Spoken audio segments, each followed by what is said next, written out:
The night stretches above you like an endless ocean, deep and velvet dark, dotted with sparks of light. Each star glimmers like a tiny flame, fragile yet eternal in its glow. As you gaze upward, your body softens, your breathing slows, and your mind drifts into the thought that every one of those distant lights could be more than a star. Each could be a sun, carrying with it hidden companions' planets that circle silently, worlds unseen, drifting in orbits too far for the naked eye to witness. You rest with this thought, letting it expand inside you. Once, humanity believed the stars were fixed points, burning jewels in the dome of heaven. They were considered distant fires, symbols for myths, or eternal watchmen that never changed. But now you know something deeper, something both humbling and breathtaking. Each star is like our sun, vast and powerful, a blazing sphere of plasma and fusion. And just as the sun is not alone, many of these stars are not solitary either. They hold planets, moons, and entire systems dancing around them in cosmic rhythm. Imagine this: when you look into the night sky, you are not just seeing stars, but the homes of potential worlds, thousands, millions, billions of them. The immensity can feel overwhelming, but let it instead feel gentle, like a lullaby of perspective. You are part of a universe so abundant, so generous with creation, that it fills every corner of darkness with possibility, the vastness of stars in your mind's eye. Picture yourself floating higher, beyond the ground, beyond the clouds, drifting softly through the cool silence of space. As you rise, the earth curves beneath you, a glowing blue marble suspended in blackness. You keep going higher still, until the sun itself becomes a star behind you, shrinking into one light among many. All around, the Milky Way reveals itself as a great river of stars, flowing endlessly across the sky. Our galaxy alone holds over 400 billion stars, and astronomers believe that most of them have planets. You let that number settle in your heart. 400 billion chances for worlds. 400 billion little lanterns, each with the potential for oceans, mountains, atmospheres, maybe even life. And the Milky Way is not alone.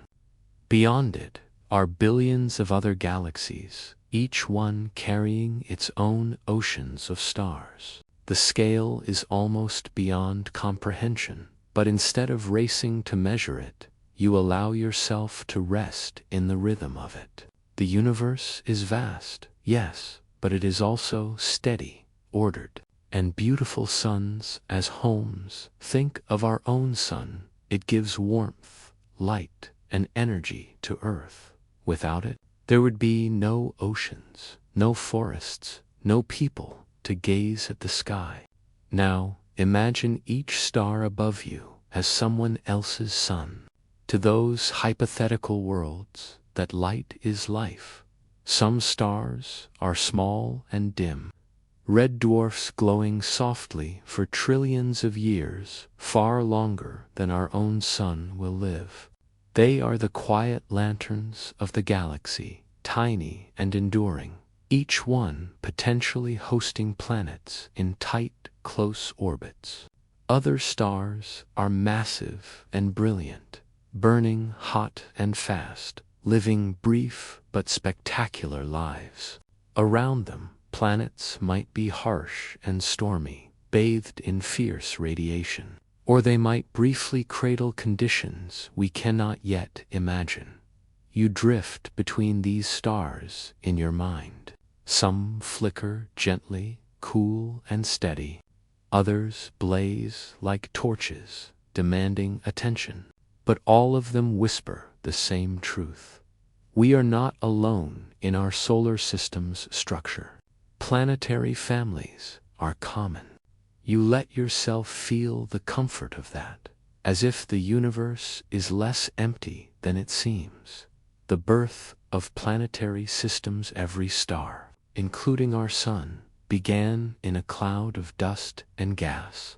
Imagine a quiet nebula, a cradle of creation where hydrogen and helium gather, pulled by the gravity of their own presence.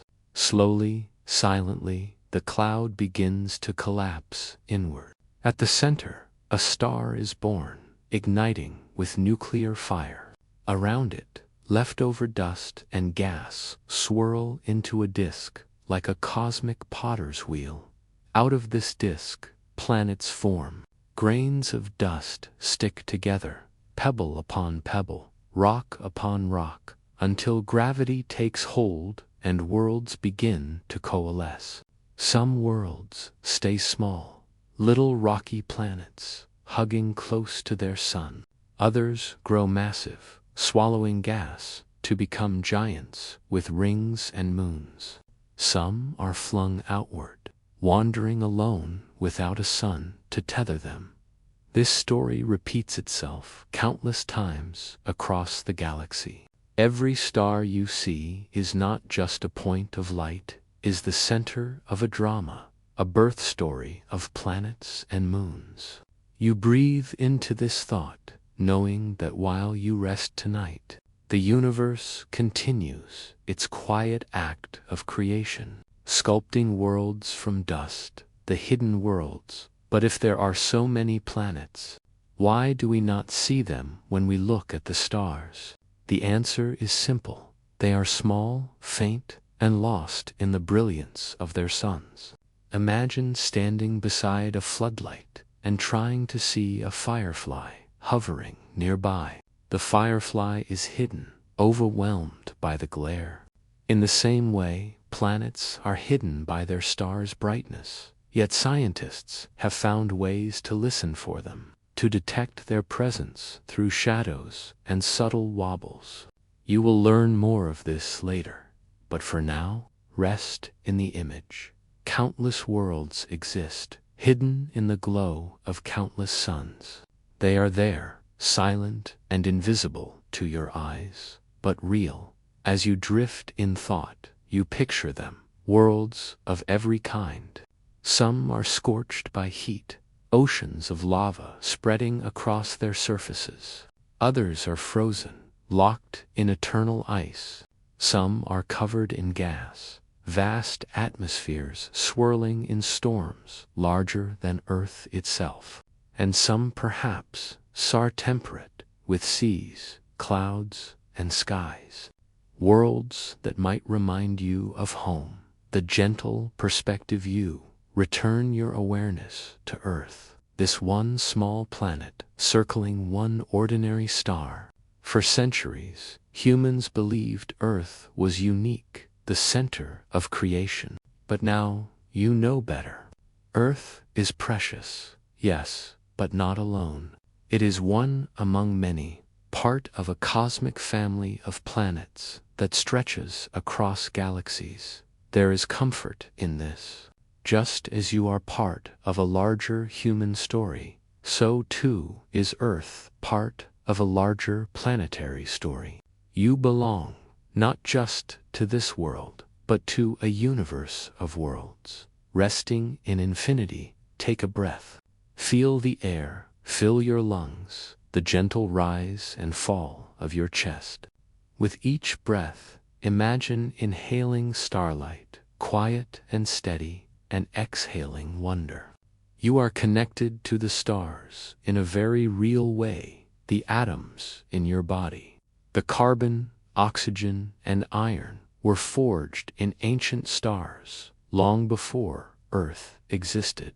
You are stardust, gazing at stardust. When you look at the night sky, you are, in a sense, looking into a mirror. The stars above you are not just distant fires. They are your ancestors, the creators of your atoms, the storytellers of your existence. Their light carries across time, whispering to you through the darkness, closing thoughts. The sky is no longer just a scatter of stars. It is a map of possibility, a gallery of suns, each with its own hidden companions. You let yourself sink into this thought, feeling both small and infinite at once. The universe holds countless suns, countless worlds, countless stories yet untold.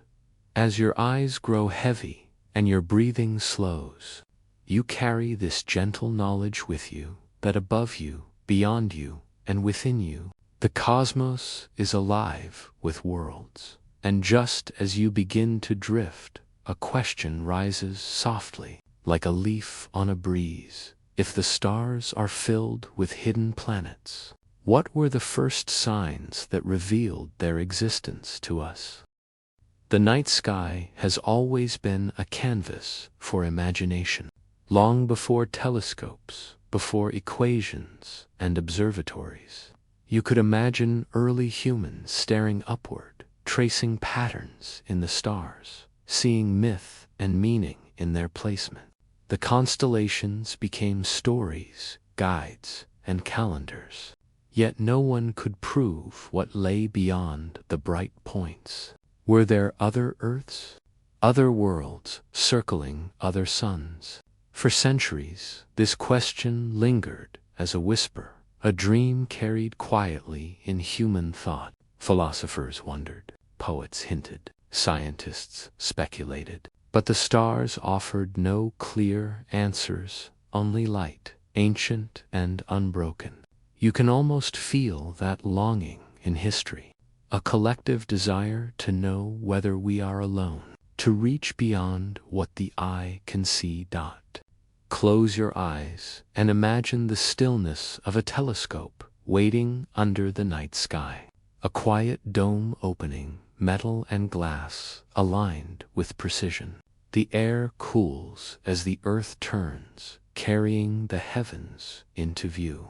What once seemed silent begins to speak, not with sound, but with patterns.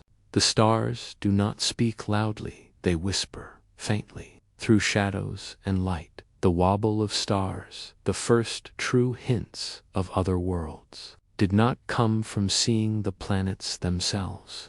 That was far too difficult, the planets too dim, their stars too overwhelming. Instead, astronomers learned to notice the tiniest of movements. Imagine a great star, far more massive than any of its planets. Its gravity dominates.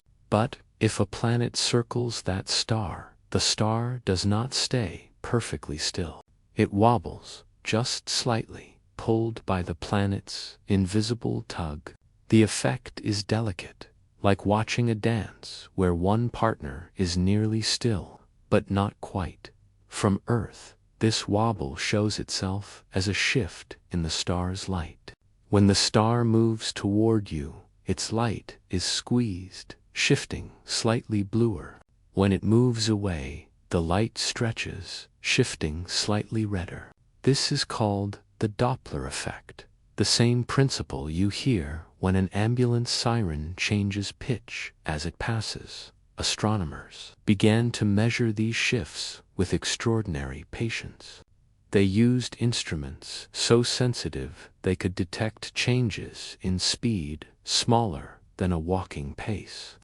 And in 1995, they found what they had been searching for, the unmistakable wobble caused by a planet around another star. It was not Earth-like, not gentle, not familiar. It was a giant world, bigger than Jupiter, circling close to its star in just a few days. A place of heat and storms, a planet that challenged expectations. But it was proof. The first exoplanet discovered around a sun-like star. You let that sink in the centuries of wondering. Suddenly answered by the smallest of wobbles. A whole new reality unfolding, not with fireworks, but with quiet, patient listening. Shadows across starlight, but wobbling was only the beginning. Another method soon emerged, one that felt almost poetic in its simplicity. Imagine watching a star, steady and bright. Now picture a planet passing in front of it, like a moth crossing a lantern. For just a brief moment, the star's light dims ever so slightly, but measurably. This is called the transit method, and it has become one of the most powerful tools for discovering exoplanets. Each tiny dip in brightness is like a heartbeat, revealing the presence of a hidden companion. By watching many dips, astronomers can learn the planet's size, its orbit, even hints of its atmosphere. Close your eyes and picture it, starlight flowing steadily, then softening as a shadow passes. A signal, delicate and brief, yet carrying worlds within it. The first time astronomers detected such a shadow, they knew what it meant. Another confirmation, another whisper from the universe that planets are common, not rare. You breathe with the rhythm of these shadows, light, steady, then dipping, then returning. A cosmic pulse, telling you that stars are not alone. Listening with patience. These discoveries required patience that feels almost meditative. Years of watching a single star, days of waiting for a tiny shift, hours of checking and rechecking data. It is a practice of stillness, of noticing what is almost invisible in a way. Astronomy is like listening to a sleeping world breathe. The breaths are quiet but steady, telling you something profound. One exoplanet became a handful, then dozens, then hundreds. With better instruments, better satellites, and the launch of telescopes into space, such as NASA's Kepler mission, the whispers became a chorus. Kepler watched over 150,000 stars at once, listening for transits, for shadows. Over its mission, it revealed thousands of exoplanets, each one proof that the universe is full of worlds. The quiet question of the past, do other planets exist, was answered with a resounding yes. Strange new worlds. What makes the story richer is the variety of planets discovered. The first detections revealed massive worlds close to their stars, called hot Jupiters. They were unexpected, giants circling in days instead of years, their atmospheres blazing with heat. But as techniques improved, stranger and subtler planets appeared. Super-Earth's rocky, worlds larger than Earth, but smaller than Neptune. Mini-Neptunes, gaseous planets in between categories. Worlds that blur the lines of what planets can be. Some circle stars, smaller and cooler than the Sun. Some orbit in binary systems, where two stars rise and set together. Some are tidally locked, forever showing one face to their sun, with one side burning and the other frozen. Some drift alone, ejected from their systems, wandering in eternal darkness. The diversity is astounding, far beyond the tidy order of our own solar system. And each discovery is like opening a door to a new kind of reality, showing that nature's imagination is far greater than ours. The poetry of Detectunit is humbling to realize that nearly all of these worlds remain unseen by human eyes. We know them not through pictures, but through patterns. A star's wobble, a dip in brightness, a faint spectrum of light filtered through an atmosphere. It is like learning about someone by hearing their footsteps, their shadow, the rhythm of their breath. You never see them directly, but you come to know their presence. Astronomy, in this sense, is an act of faith in data. of listening to what the universe is willing to reveal. And yet, these indirect signs are enough to change everything. The stars you gaze upon tonight are no longer distant and silent. They are alive with companions, and you have the tools to hear them. The emotional weight. Pause for a moment and feel what this means. For thousands of years, humans asked whether other worlds existed. The answer remained hidden, the universe silent. And then, within just a few decades, the silence broke. It is as though the universe leaned closer and whispered, "Yes, they are here. They have always been here." There is something soothing in this, to know that we are not unique in structure, not alone in orbiting a sun. Earth is special, yes, but it is part of a grand pattern. Planets belong to stars. Stars belong to galaxies.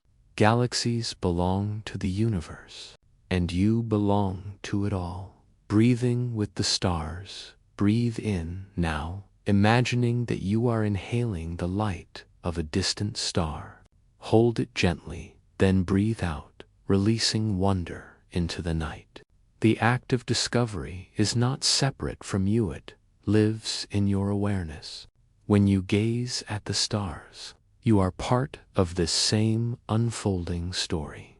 Astronomers may use machines and telescopes, but at its heart, the search for exoplanets is human. It is curiosity. It is patience. It is the same quiet longing you feel when you stare upward, wondering what lies beyond. Closing reflections, the whispers of starlight have spoken, and their message is clear. Planets are everywhere. They orbit stars of all kinds, in patterns both strange and familiar. They cannot always be seen, but their presence is undeniable. As you let this truth rest inside you, you feel the story pulling you forward.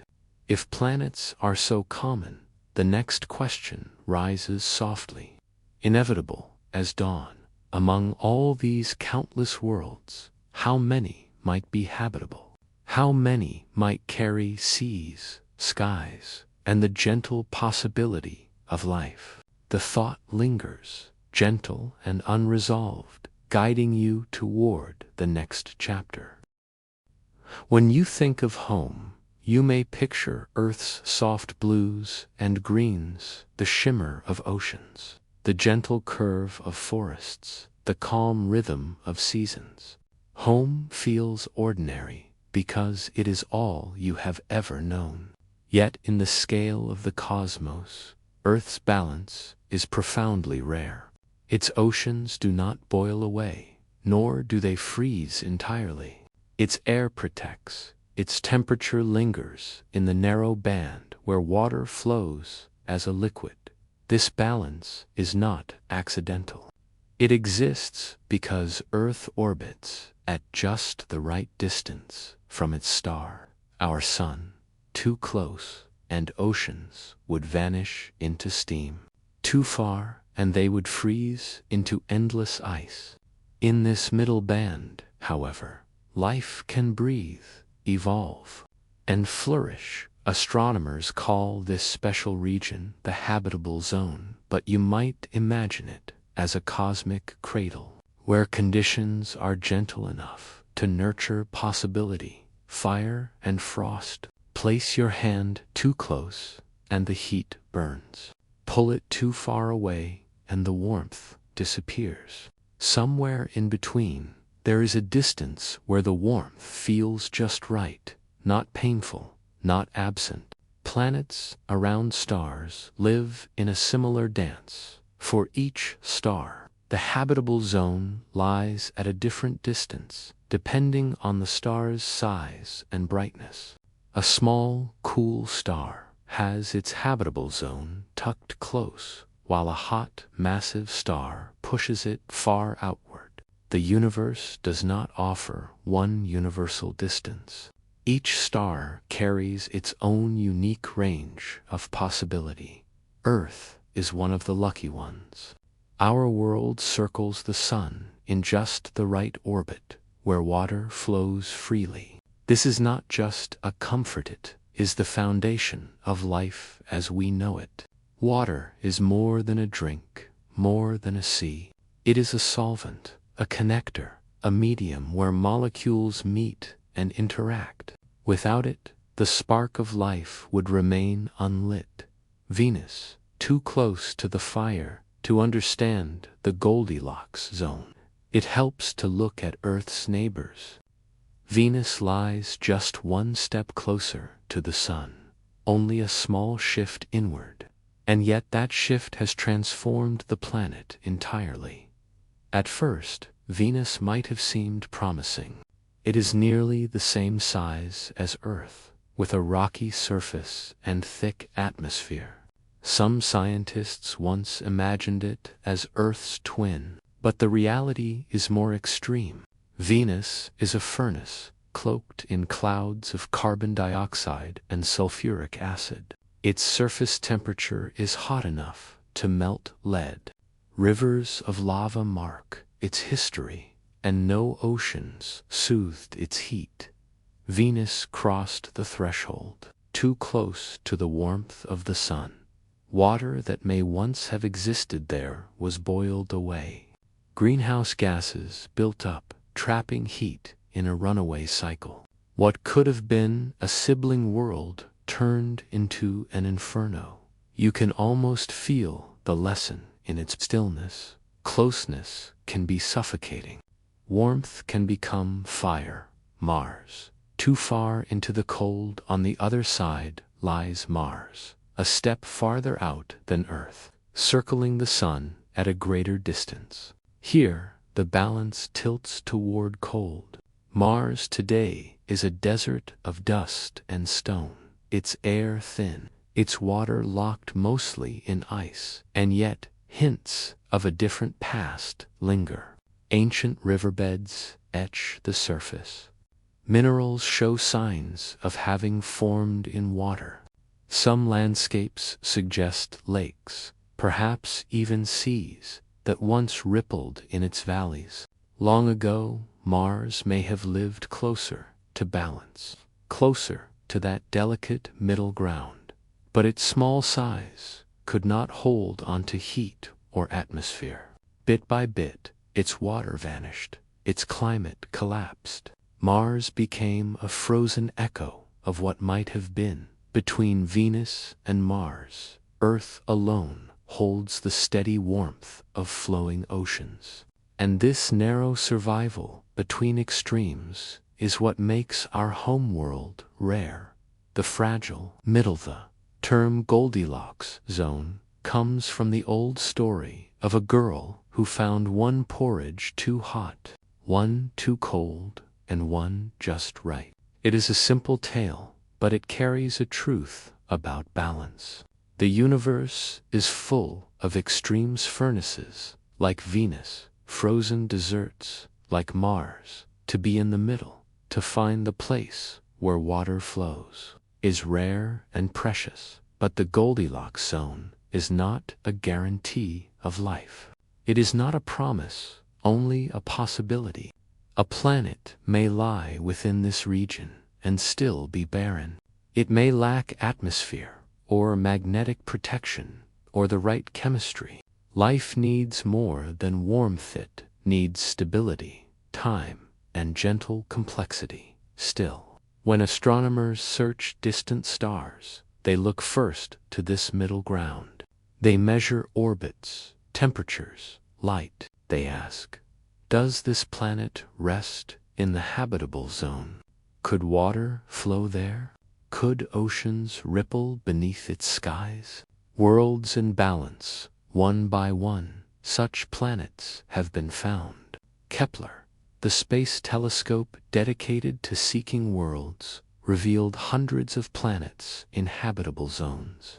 Some circle stars much smaller than the sun. Some orbit red dwarfs, stars that burn dimly but for trillions of years.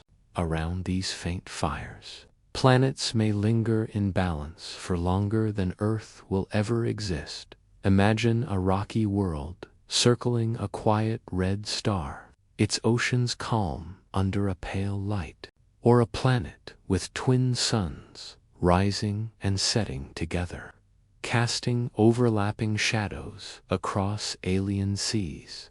The Goldilocks zone is not Earth's alone. It stretches across the galaxy, repeating in countless forms. Like a refrain in a cosmic song, the breadth of atmospheres to understand whether these planets could truly support life. Scientists look deeper, beyond orbit and distance. They search for a atmospheres. An atmosphere is like a blanket, too thin and a planet freezes, too thick and it suffocates in heat. Earth's atmosphere balances between these extremes, holding warmth, circulating air, carrying water. It protects against radiation, and through its chemistry, it nurtures life. When astronomers study distant worlds, they analyze the starlight filtering through their atmospheres during transits. This light carries signatures of gases: oxygen, carbon dioxide, methane, water vapor. Each element leaves its fingerprint, a clue to what the planet is like in the coming years. Telescopes like the James Webb Space Telescope will deepen this search, peering into atmospheres for signs of balance, perhaps even signs of life itself. Balance within yourself. As you listen, you may feel the theme of balance not just in planets, but in yourself. Your body, too, is a system of delicate middle grounds. Your temperature stays within a narrow range, neither too hot nor too cold. Your breath balances oxygen and carbon dioxide. Your cells carry water as a solvent for life. Just as Earth rests in its habitable zone, so do you. You live within your own narrow band of harmony, fragile yet steady. In this way, the story of the cosmos mirrors the story of your own being, time as a gentle ingredient. The Goldilocks zone is not only about distance, it is also about time. A planet may pass through this region briefly, but life needs billions of years to unfold. Stars must shine steadily, without burning out too quickly or flaring too violently. Our sun is a stable star, lingering in its calm phase for billions of years.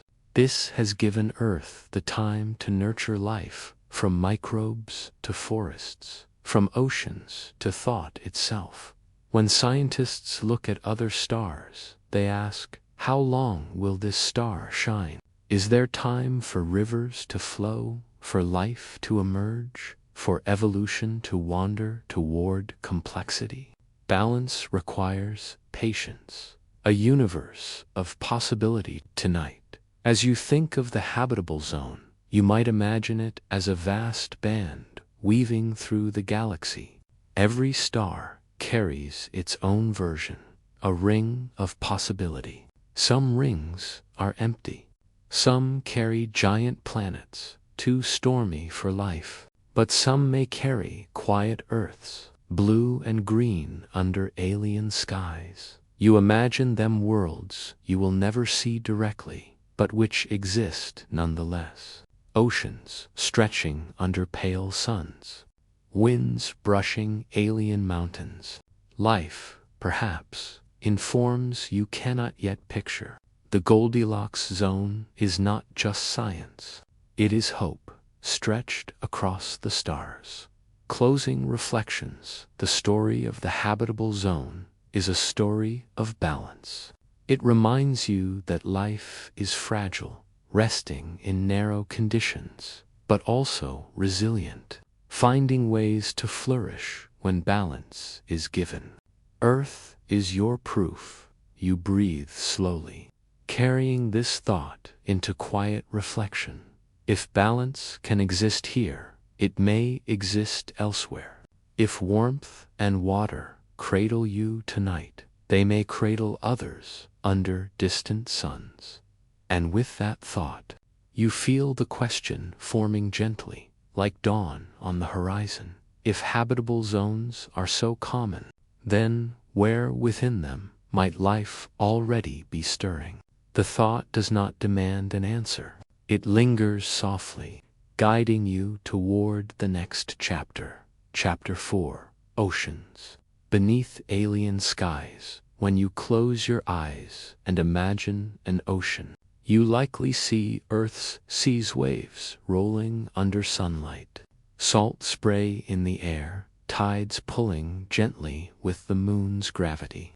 Yet the idea of an ocean need not belong only to Earth.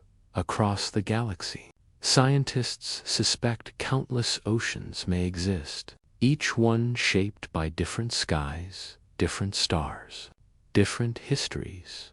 Some oceans may lie beneath pale red suns, their waters glinting softly in dim light. Others may be buried deep under shells of ice, invisible to the surface, kept liquid by hidden warmth below. Some may carry chemistry far unlike Earth's saltwater ammonia seas. Methane lakes, strange solvents where alien life could take root. The cosmos is not dry. It is soaked with water, carried as ice in comets, vapor in nebulae, and seas on worlds far from home. When astronomers look outward, they imagine oceans as a key ingredient of life. And tonight, you drift with them, letting your mind glide across alien waves. Earth. As a guide, Earth's oceans cover more than 70% of the planet. They are not only vast in surface, but deep, holding mysteries even now. Within their currents, life began. The first cells drifted here, sheltered in water's embrace. Because of this, scientists search for oceans elsewhere. Where water flows, life may have a chance. Oceans are not just scenery. They are engines of chemistry, cradles of possibility. So you begin with what you know. Earth's seas show that water binds molecules together, dissolves minerals, spreads energy. It is water's liquid nature, its ability to move, to carry, to dissolve that makes it precious. And this simple lesson guides the search far beyond Earth. The moons of giants. When you think of oceans, you may think of planets.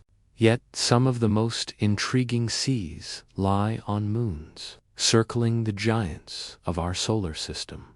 Take Europa, one of Jupiter's moons.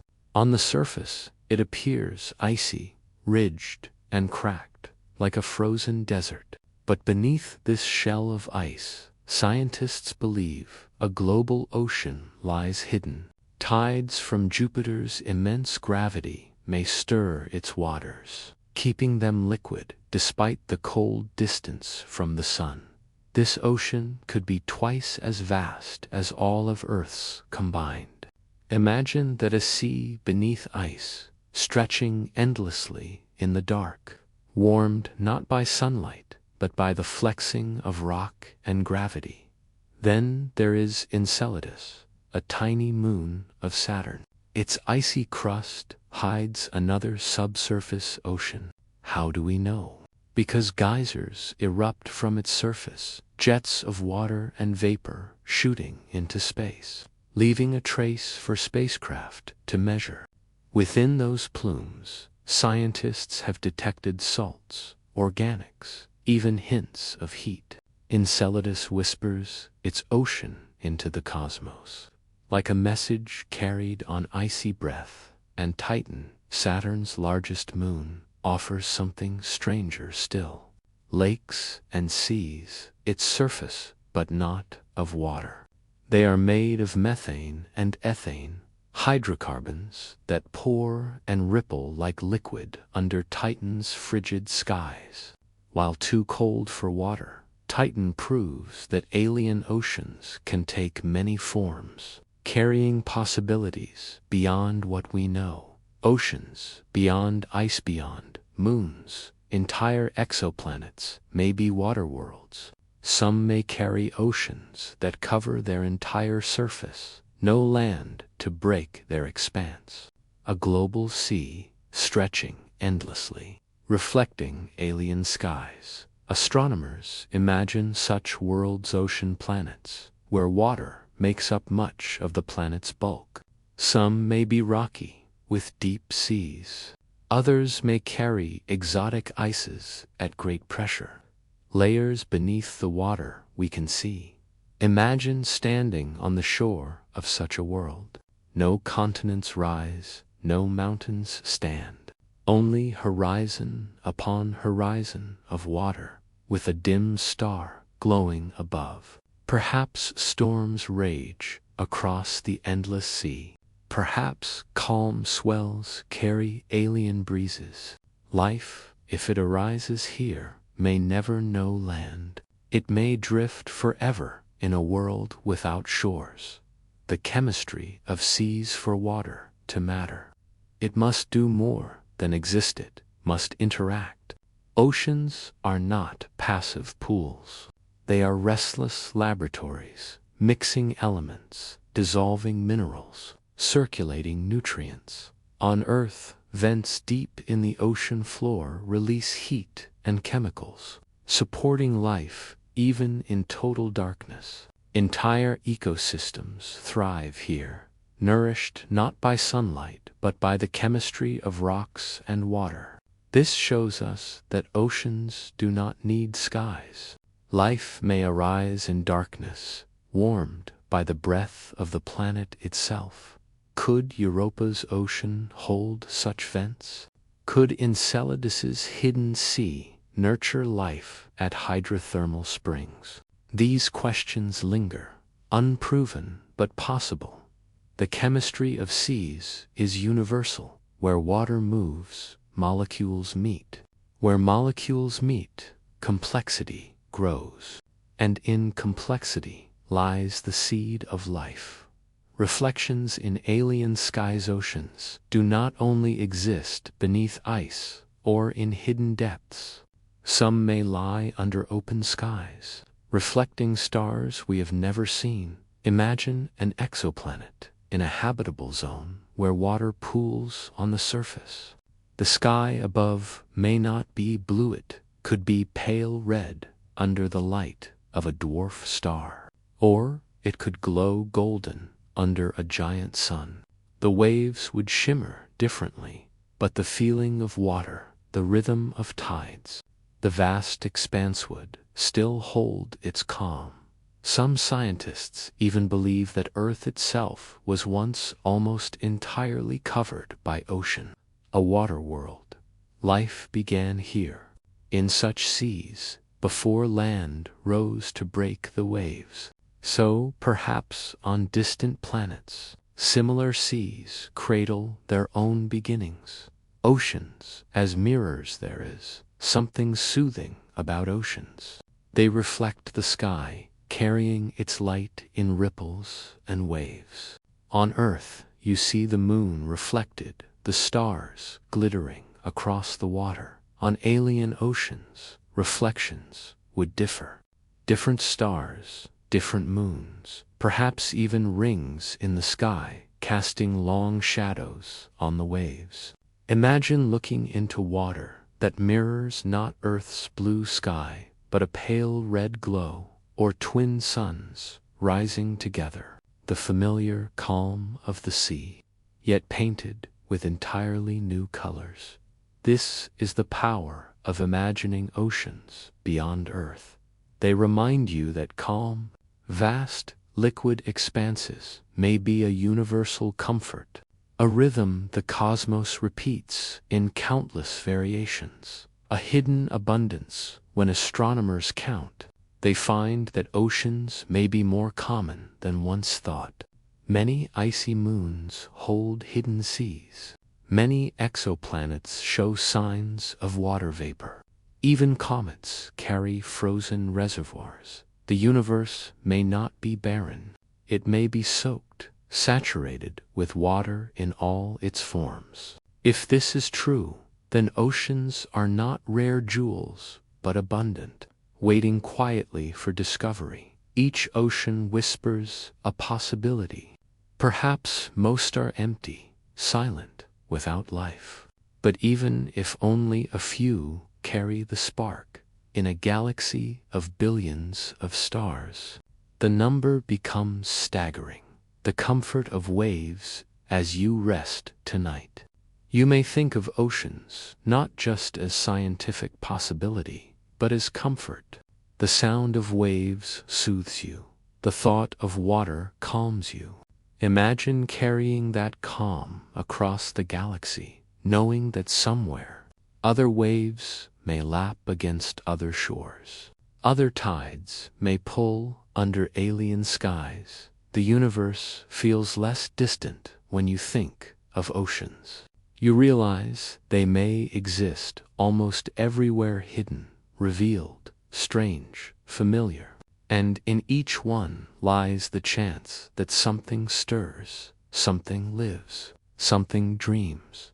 Closing reflections. The story of oceans is the story of hidden potential. They exist openly, as on Earth. They exist secretly, beneath ice. They exist strangely, as methane on Titan. They exist in imagination, as endless seas on distant exoplanets. Oceans connect worlds. They make the cosmos feel gentler, more familiar.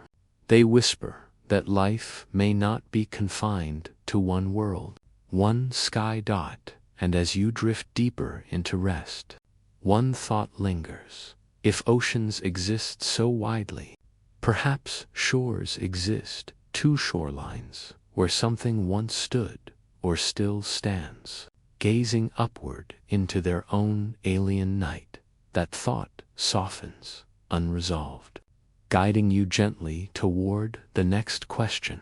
What might breathe in those oceans beneath alien skies? Chapter 5. Signs in the starlight. When you gaze at the night sky, the stars appear timeless and steady, like tiny lamps suspended in the dark. Yet no star is perfectly still. Each one flickers with subtle variations. Each one carries whispers of unseen worlds, orbiting close. To the human eye, those whispers are invisible, but two sensitive instruments. The starlight itself tells a story. Astronomers have learned to read this story. Like a poet tracing the rhythm of a hidden verse, they search for tiny dips, small shifts, faint colors hiding within the glow.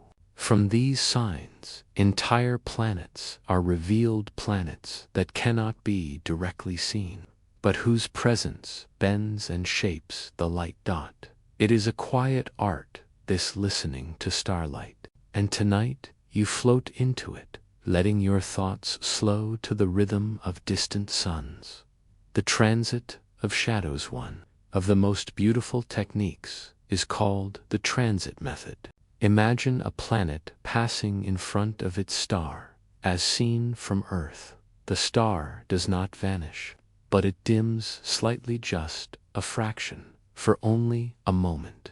The dip is tiny, sometimes less than 1% of the star's light, yet it repeats, like the steady heartbeat of a cosmic clock. From these repeated dimmings, scientists infer the presence of a planet. They can tell its size, its orbit, even how long its year lasts. Picture yourself watching from afar, a star glowing steadily, then a gentle flicker, like a candle shielded for an instant. That flicker is a world crossing, a silent signal, and in that crossing, entire possibilities unfold. Some planets are so large that their shadows are unmistakable, giant worlds orbiting close, heating, to extreme temperatures. Others are small, Earth-sized, whispering their existence in delicate dips. These faint signals are the ones that stir the imagination most deeply. The wobble of stars, another method, relies not on dimming, but on motion. Planets, though tiny compared to their stars, still tug on them with gravity. As a planet orbits, it pulls its star slightly, making the star wobble. This wobble is invisible to the eye, but it shifts the star's light in a measurable way. This is called the radial velocity method. Light stretches or compresses as the star moves, changing color ever so slightly. By measuring this shift, astronomers know a planet is there, circling, unseen but undeniable. Imagine the stillness of a pond. Drop a pebble, and ripples spread outward. The star is the pond, the planet, the pebble. The ripples are not in water, but in light, flowing across space until they reach Earth. And from those ripples, the hidden presence becomes clear. Listening to atmospheres, but the art of reading starlight does not stop at finding planets. It extends further to reading what kind of air those planets breathe when a planet transits its star. Some of the starlight passes through its atmosphere before reaching Earth. Within that light, certain wavelengths are absorbed, leaving faint fingerprints. These fingerprints tell what gases float in the air: hydrogen, oxygen, carbon dioxide, methane. Astronomers dream of finding certain combinations: oxygen with methane, water vapor with carbon dioxide patterns that might suggest the presence of life. The instruments are delicate, the signals faint, yet each spectrum carries the potential to answer the question: is someone else breathing beneath another sky? The challenge of distance. The universe, however, does not give up its secrets easily. These signs are incredibly faint. Planets are small compared to their stars, and the signals are drowned in brightness. To detect them, astronomers must use telescopes that stretch the limits of technology. Instruments cooled to near absolute zero, mirrors polished with atomic precision. The James Webb Space Telescope, orbiting far from Earth, now carries this work forward. Its instruments are tuned to infrared light, perfect for sensing the warmth of distant worlds. Already it has begun to glimpse atmospheres, to measure clouds, to trace chemicals drifting far away. Yet even Webb is only a beginning. The signals are whispers, often uncertain. The next generations of telescopes, giant observatories on Earth, even larger ones in space, will sharpen the picture. The dream is clear: to one day see, not just detect, another Earth-like world.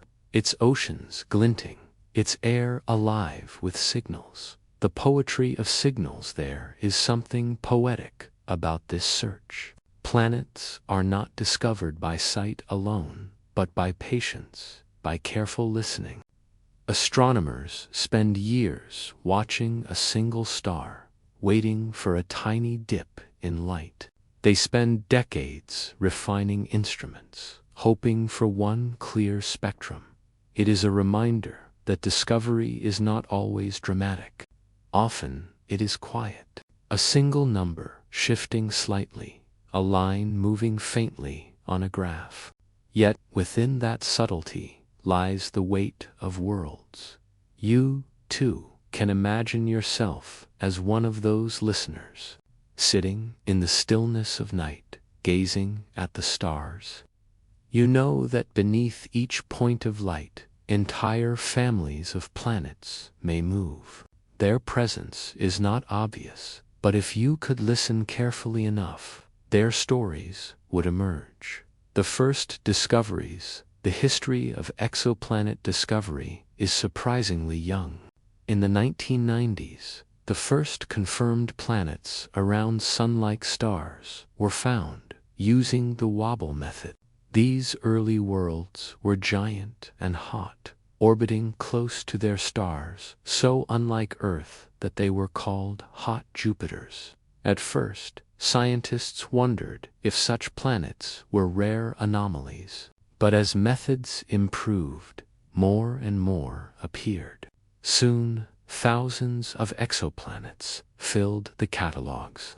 We now know that planets are common, perhaps more numerous than stars themselves. Among them, some orbit in the habitable zone, the region where temperatures allow liquid water.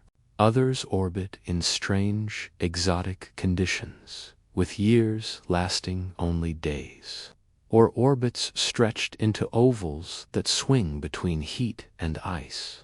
The diversity is breathtaking. From a handful of detections, we have moved to an era of abundance. And yet, the search is only beginning. The first signals have been heard, but the symphony of planets is far from fully known. A gallery of worlds, each method of detection paints part of the gallery. The transit method gives us size. The wobble gives us mass. Together, they reveal density, hinting at composition. A rocky Earth-like planet will weigh differently than a gaseous Neptune. Add spectroscopy, and the air itself becomes visible. Add imaging, rare but possible with advanced techniques, and faint pictures emerge. Slowly, a world is outlined, built from layers of light and shadow. It is like piecing together a portrait from brushstrokes left in the dark. No single method tells the whole story, but together they bring the world into focus. Imagine this: a star dimming rhythmically, wobbling slightly, its spectrum carrying notes of water vapor. Piece by piece, you see the outline of an ocean planet orbiting in its star's gentle warmth. You cannot yet step upon its shore, but you know it exists, because the starlight told you so. Waiting for the signal, the most haunting idea is this: perhaps one day, a signal will arrive that is not just chemical, but intentional. For decades, the search for extraterrestrial intelligence, SETI, has listened to the skies, searching for radio waves, for patterns not made by nature. So far, the cosmos has been quiet. A few strange signals have appeared, the famous WOW signal in 1977. Unexplained bursts, but none have yet confirmed a message. Still, the possibility lingers. If life exists, perhaps it too has learned to shape signals, to let its presence be known. Perhaps across light years, a message waits, written not in words, but in starlight. Whether it comes or not, the act of listening itself is profound. To listen is to admit that you are not alone, that the universe may hold voices yet unheard. A gentle reflection tonight, as you lie in stillness, think of starlight as more than brightness. Think of it as a language, faint and universal. Within each flicker, within each shift, entire worlds may be hiding. The stars above you are steady to the eye, but not to the instruments. They bend, they dim, they whisper. They carry signals of unseen companions, waiting for patient minds to trace their patterns. And perhaps, within one of those signals, the first clear trace of life will emerge. Not as a sudden revelation, but as a quiet certainty: oxygen and methane together, water vapor and warmth. A planet that feels alive. Closing thoughts. The story of signs in the starlight is the story of patience. It is about listening, waiting, tracing faint lines across time. It is about believing that subtle signals can reveal profound truths. Each method transit, wobble, spectrum is a doorway into worlds unseen. Each signal is a reminder that the universe is not silent, but full of quiet patterns. And as you drift deeper into rest, one thought carries you forward. If signals can reveal planets, then perhaps they can reveal even more. Perhaps they can lead not just to worlds, but to living voices, breathing under alien skies. Chapter 6. Alien Skies and Distant Horizons. Close your eyes for a moment and picture the familiar. The sky above Earth, soft blue by day, painted with stars by night. A sun that rises golden, a moon that glows silver, clouds drifting white across the canvas of atmosphere. It feels ordinary because you live within it. Yet even this sky is miraculous, shaped by air, light, and life. Now let your thoughts float outward, across space, toward other worlds. Each one carries its own atmosphere, its own physics, its own chemistry. Each one would give rise to a sky unlike any you have ever seen. Imagine standing upon them, not with your body, but with your mind, and lifting your gaze to their horizons. The skies of exoplanets are as varied as imagination itself, yet rooted in the steady laws of nature. This is where you drift tonight, through skies of red and green, golden hazes and storm-darkened veils, each one whispering the story of its world. The majority of stars in our galaxy are not bright, yellow suns like our own, but smaller, cooler stars called M-dwarfs. Their light glows red, soft, and dim compared to the sun. For a planet orbiting such a star, the sky would never be quite blue. Instead, it might glow with deep crimson, or perhaps a perpetual twilight where colors bend toward orange and violet. Imagine standing on one of these worlds. The star above is large in the sky, because the planet must orbit close to stay warm. Its glow is ruddy, casting everything in a copper hue. Plants, if they exist, might not be green at all. They could be black or purple, absorbing every photon of red light. The horizon would feel intimate, close. Shadows would stretch differently. Nights would be darker still, because the star's faint light gives little reflection. To live under such a sky would be to live in warmth, tinged with dusk. Twin suns, twin shadows. Now drift to another possibility. A world orbiting two stars. Binary systems are common, and some planets dance gracefully within them. Picture two suns rising together, one golden, one pale. Their light mingles, painting the sky in hues Earth has never known. When both shine, shadows double to dark forms, overlapping and crossing. When one sets, the other remains, stretching the day into strange rhythms. Imagine evenings when both stars sync together, leaving the horizon glowing with twin afterglows. Imagine dawns where two suns climb, slow and majestic, painting the sky in layered light. The warmth of such a world might vary wildly. Some days, both suns blaze, heating the air. Other days, one is hidden, and the light feels gentler. Life would adapt not just to a single cycle, but to the harmony of two rhythms, pulsing like a cosmic duet. Skies of gas, giants. Many discovered exoplanets are giants, like Jupiter or Saturn. If you could stand upon one of their moons, the view would be extraordinary. Look upward, and instead of a small moon, you would see a colossal planet dominating the sky. Its bands of gas swirl in color. Its storms rage across hemispheres. The horizon would glow with reflected light, perhaps golden, perhaps icy, blue depending on the giant's atmosphere. Clouds might race in constant motion, lightning flashing silently in the distance. Nights would be never fully dark, for the giant reflects the star's light back upon its moons.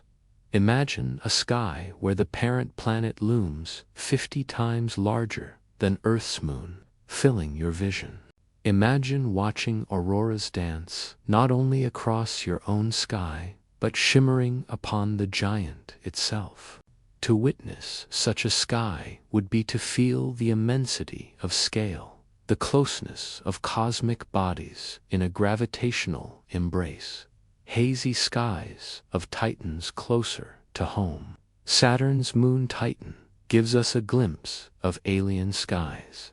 Its thick atmosphere of nitrogen and methane turns sunlight golden orange. Standing there, you would not see blue skies, but a hazy, soft glow that filters the sun into a pale disk. Exoplanets with thick atmospheres of hydrocarbons may look similar. Their skies would be dim, the star a blurred smudge rather than a sharp point. Rain might fall, not of water, but of methane, pooling into lakes and rivers of liquid gas.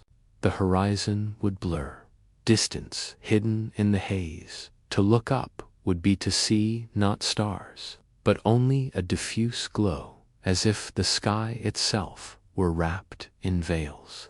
Such a world feels enclosed, secretive, protective. Its skies would comfort with stillness, though they carry alien chemistry.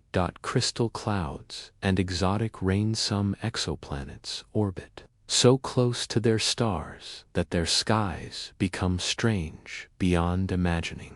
Clouds may form not of water, but of silicate's tiny grains of rock. These would scatter light, making skies shimmer like glittering dust. On some worlds, rain may fall as molten iron hissing against the surface. On others, it may snow titanium or rubies, crystals drifting softly in exotic storms.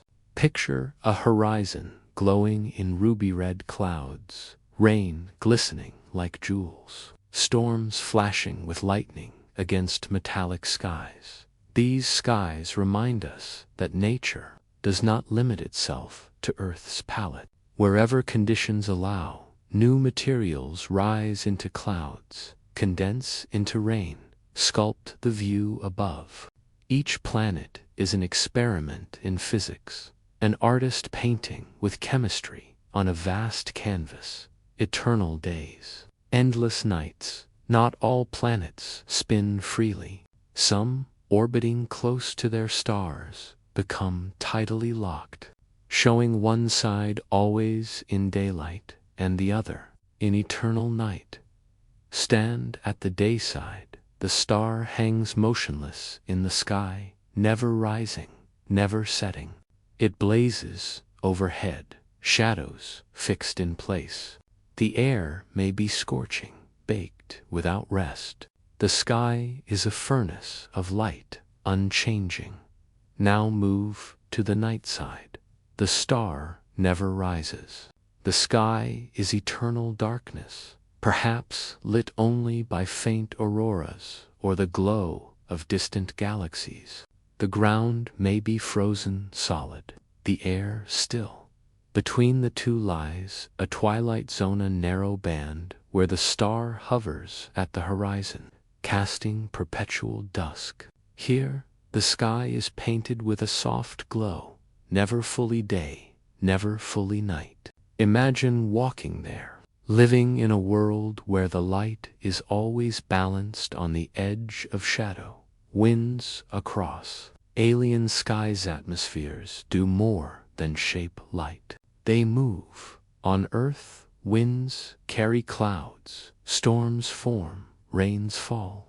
On distant planets, Winds may howl with unimaginable force on hot Jupiters. For example, winds circle the globe at thousands of kilometers per hour, faster than the speed of sound. Clouds of vaporized metals are swept from day to night, painting skies with glowing trails on tidally locked worlds. Winds carry heat from the day side to the night side, creating roaring jet streams. Imagine standing beneath skies where clouds race faster than any hurricane on Earth, where the air itself is in constant, furious motion. These winds, though violent, create balance. They distribute energy, they sculpt climates. They are the breath of the planet, the rhythm of its sky. Aurora beyond Earth. On Earth, auroras shimmer at the poles, where solar wind collides with the atmosphere. On exoplanets, too, auroras may blaze brighter, stranger, painted in unfamiliar colors. Picture a world orbiting close to a magnetic giant. Its sky would glow nightly with ribbons of light, curtains of green and blue, perhaps even red or violet. On some worlds, auroras might cover not just the poles, but the entire sky, constant and glowing. These lights are not decorations, they are signatures of magnetic fields, protectors of atmospheres, shields against solar winds. To see an alien aurora is to glimpse the invisible armor that allows a world to breathe. The feeling of skies. Each of these skies tells more than chemistry, tells a feeling. A red dwarf's glow feels intimate, close. Twin suns feel grand, theatrical. Titan-like hazes feel enclosed, protective.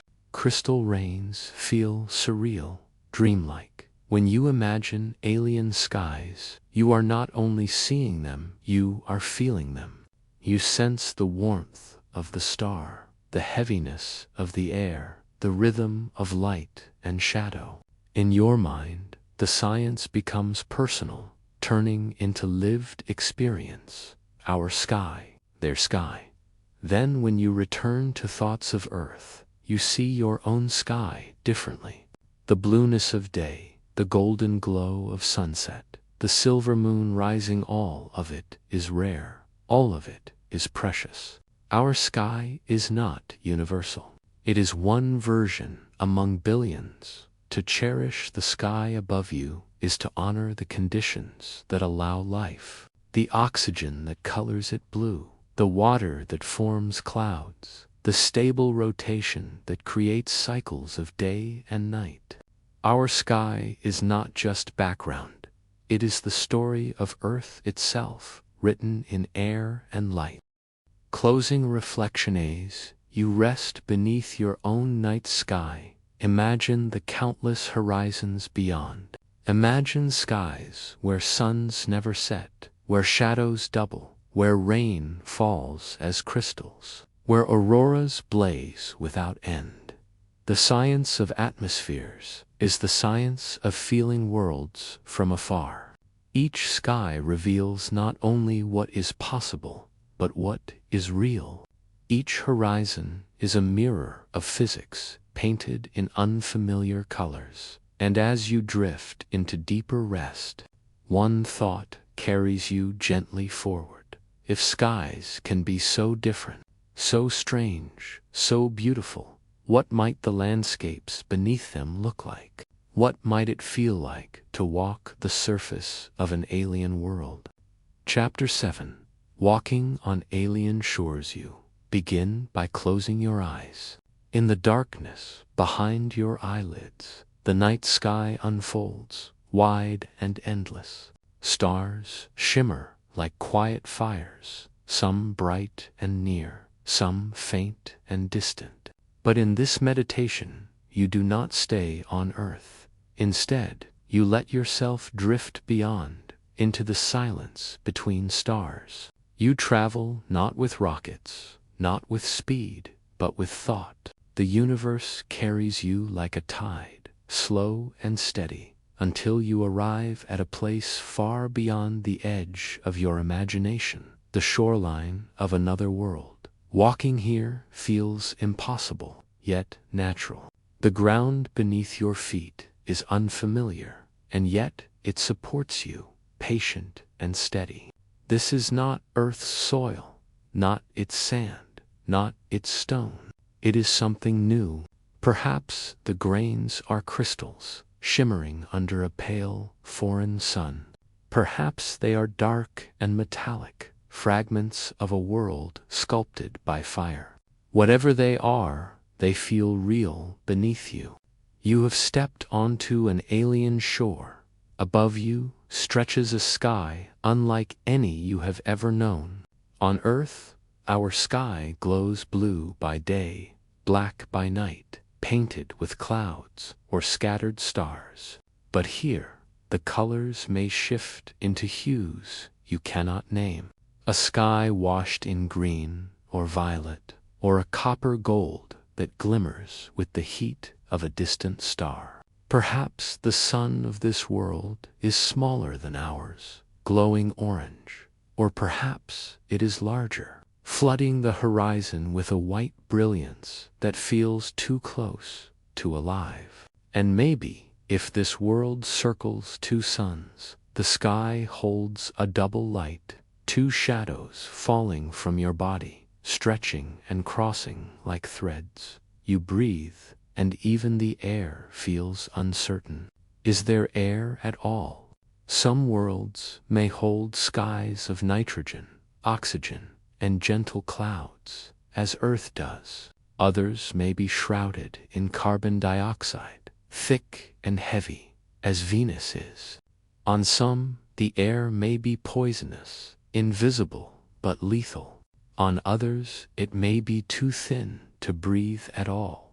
But here, in this dreamlike journey, the air feels kind. You inhale slowly, and though it is not Earth's breath, it is enough. Every step you take on this imagined shore becomes a meditation on science. You know that real exoplanets, planets beyond our sun, exist in extraordinary diversity. Some are gas giants larger than Jupiter, cloaked in storms that rage without pause. Others are rocky, perhaps like Earth, their surfaces waiting in silence. Astronomers have discovered worlds that orbit so close to their stars that a year there is only a few Earth days long. Others drift far away, so cold that their seas, if they exist, are frozen still. But among these countless worlds, there are some, just a fraction, just a few, that live in the habitable zone, the gentle distance from their stars where liquid water could remain. It is upon shores like these that your mind wanders now, imagining oceans not of Earth, but of alien planets. The sea before you shimmers. It could be blue, like Earth's oceans, reflecting the sky. Or perhaps it glows with strange colors, red from iron-rich waters, green from minerals dissolved in its depths, or black, reflecting no light at all. Maybe it glitters under twin suns, or maybe it glows softly in the light of a giant gas planet hanging overhead, a silent guardian filling half the sky.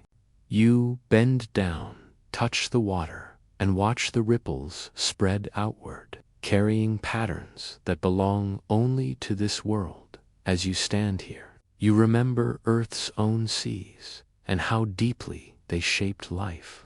Oceans cradled the first living cells, nurtured them, and gave rise to all that followed. If seas exist here, you wonder, could they also cradle life? Could tiny organisms drift just beneath the surface, unseen but alive?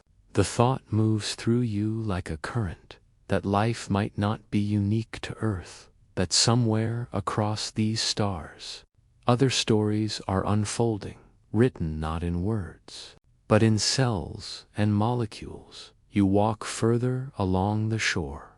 The land changes as you move. Perhaps cliffs rise in the distance, carved by winds that have blown for millions of years. Perhaps strange plants grow here, tall and silent, stretching toward a sun they have never shared with ours. Or maybe the land is barren, empty rock and dust, waiting for life that has not yet come. Yet even in silence, the land speaks. Every stone, every grain of soil is shaped by forces, by heat, by water, by the slow pull of gravity. You realize that even without life, a planet holds stories. Its surface is a diary written in minerals, a memory kept in its layers. The science of walking here deepens. You recall how astronomers study exoplanets, not by touching them, not by standing upon their shores, but by listening to light. When a planet passes in front of its star, its shadow dims the starlight just slightly. This dimming, measured with precision, tells us that the planet exists. And when light filters through its thin atmosphere, some colors are absorbed, some pass through. From this, scientists can learn if the planet holds water vapor, methane, carbon dioxide, the breath of its world. Without leaving Earth, we read the skies of alien planets. Like distant poetry carried in light, you feel the weight of this truth as you continue walking. The alien soil crunches beneath your feet. The foreign sea breathes in waves. And above you, the stars remind you that even here, far away, the universe is connected. Your body, your mind, your breath, they are all made of the same elements born in stars. The carbon in your cells, the iron in your blood, the calcium in your bones, all were formed in ancient stellar fires. When you walk upon this imagined alien shore, you are not an intruder. You are family, carrying the memory of stars within you. You pause and look again at the horizon. Perhaps there are moons rising above the sea, 2, 3, or more, each glowing with pale light. On Earth, one moon shapes our tides, pulling and releasing the oceans like breath. But here, with many moons, the tides might be wild, unpredictable, waves crashing in patterns no earthly sailor could imagine. You imagine standing here at night, under skies thick with moons and stars, the water alive with constant motion, as though the planet itself were breathing through its seas. Walking here makes you wonder, how would your body change on another world? Gravity, the gentle force that holds you to Earth, may be stronger here, pulling you down with more weight. Your steps might feel heavy, your body slower, or perhaps gravity is weaker, your movements light, almost like floating. On some worlds, a simple jump could send you soaring higher than you ever thought possible. Each step you take on this imagined shore is a reminder that even the most familiar action, walking, changes with the laws of another planet. You think of sound. What does it mean to hear on another world? Sound is nothing but air vibrating, carried by molecules. If the air here is thick, perhaps sounds are deep and muffled, every noise wrapped in softness. If the air is thin, perhaps silence reigns, each sound fading quickly, as though the world itself prefers quiet. You listen now, standing on this alien coast, and the sound that greets you is neither familiar nor strange. It is simply present, the music of a world breathing its own rhythm. As you walk, your thoughts return to water. On Earth, we dream of oceans on other planets because water is life's companion. Liquid water shapes continents, feeds rivers, and nurtures every living being. On Mars, we find traces of ancient streams carved in stone. On Europa, Jupiter's moon, an ocean hides beneath ice, kept liquid by heat from below. On Enceladus, Saturn's moon, plumes of water burst into space, carrying whispers of what lies beneath. These truths remind you that seas may be common, that shores may be scattered across the galaxy, waiting in silence. To walk upon one, even in imagination, is to step into a greater story of life.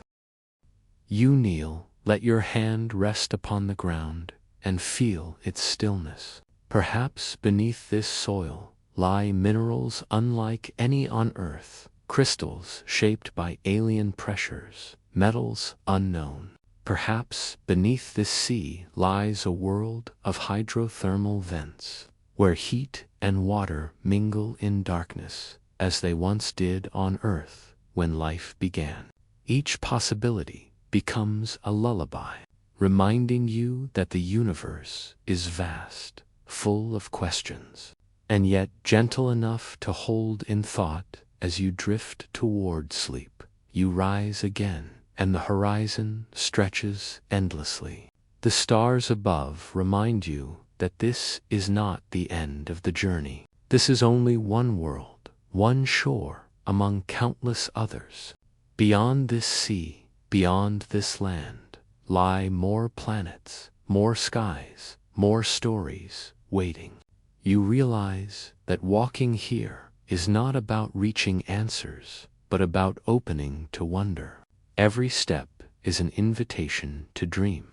Every breath is a reminder that you belong not only to Earth, but to the cosmos. You stand quietly, the sea whispering, the sky vast, your body steady. And as you prepare to leave this shore, you carry with you the thought that the universe is alive with places like this, waiting in silence, patient as time itself. You do not say goodbye. You simply turn and begin walking again, knowing that beyond this horizon lies another, and another, and another still, and somewhere, just beyond sight, another chapter waits to be opened. Chapter 8. The language of alien skies. You begin by gazing upward, into the familiar sky above Earth. Its blue seems eternal, yet you know it is a trick of sunlight scattered through nitrogen and oxygen. It feels comforting, this canopy that stretches above your life. Yet even this sky is only one version of what a sky can be. Tonight, you drift beyond Earth into other skies, learning their language, a silent speech written in colors, in winds, in particles of light. The journey begins softly. Imagine yourself rising upward, as if your breath itself carries you aloft. The air thins around you. The blue deepens to indigo. Then blackness opens, infinite, scattered with stars. In this quiet Earth's sky no longer belongs to you alone. The skies of other worlds are waiting. Each one is a voice in the cosmic chorus, and each speaks differently. The first world you visit orbits a dim red star. Its light is softer than the sun's, more like a deep ember glowing at the edge of vision. As you approach, the sky of this planet seems heavy, painted in hues of copper and violet. The air is thick with methane and carbon dioxide. The star's red light filters through, turning everything into a dusky dream. You breathe slowly, though in truth, you could not survive here without protection, and you sense how the sky itself feels weighty, muffled, almost like twilight stretched across eternity. This planet's sky tells you about its chemistry.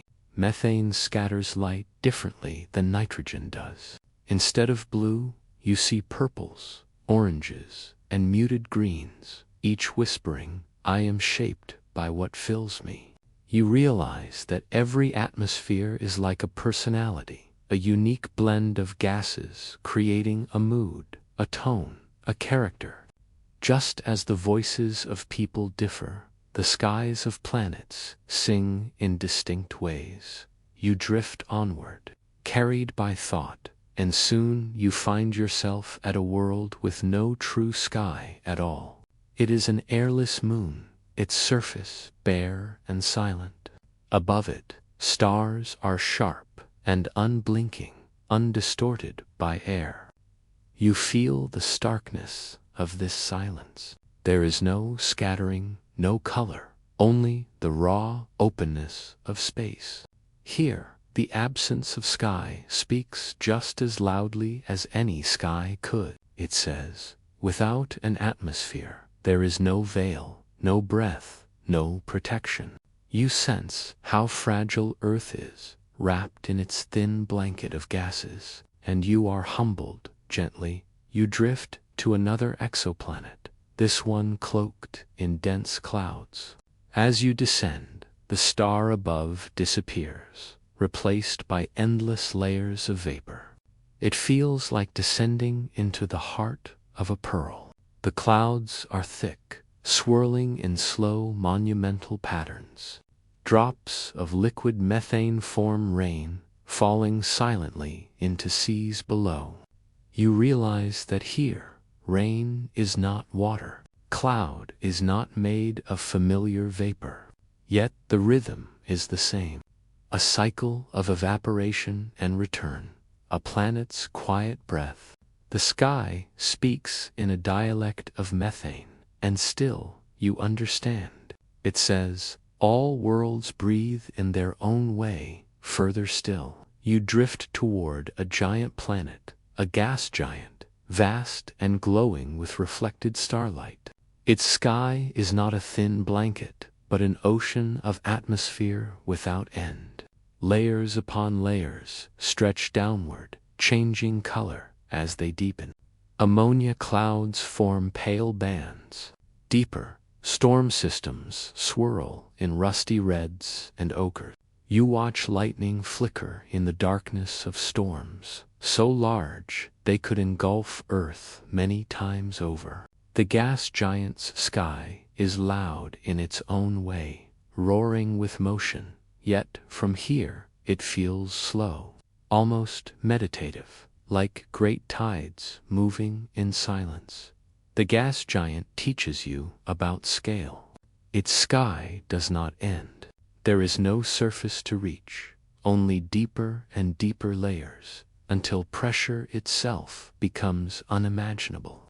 And you reflect, perhaps every sky is also a lesson in limits, where life can stand, where life must wander from afar. Still, the beauty of these colors, these storms, feels like a painting too vast for any canvas. The planet whispers, "In my endless skies." You see the depth of possibility. You journey onward. Your path takes you to a world not unlike Earth, orbiting a yellow star of similar warmth. Its atmosphere is thinner, though, and its sky is paler, more washed in tone. The horizon curves sharply, making the world feel smaller, more delicate. Here, the light scatters less, so the star shines whiter, almost too bright to look at. You realize how finely tuned Earth's balance is. The density, the gases, the scattering, all conspiring to create the familiar blue that humans take for granted. This world is habitable in some ways, but its sky feels exposed, its shield too thin. And you understand how much a sky means to life, not just as beauty, but as protection, as filter, as guardian. The language of skies is also the language of climate. As you drift, you sense winds, currents, flows of energy moving across the planet. On Earth, these winds shape weather, carrying rain, snow, and warmth. Here too, Winds shape the surface, carving patterns in sand or ice. You think of how a sky is never still. It is always speaking, always shifting. Clouds form and dissolve. Particles scatter. Heat rises, cold sinks. Even silence is filled with motion too subtle to see.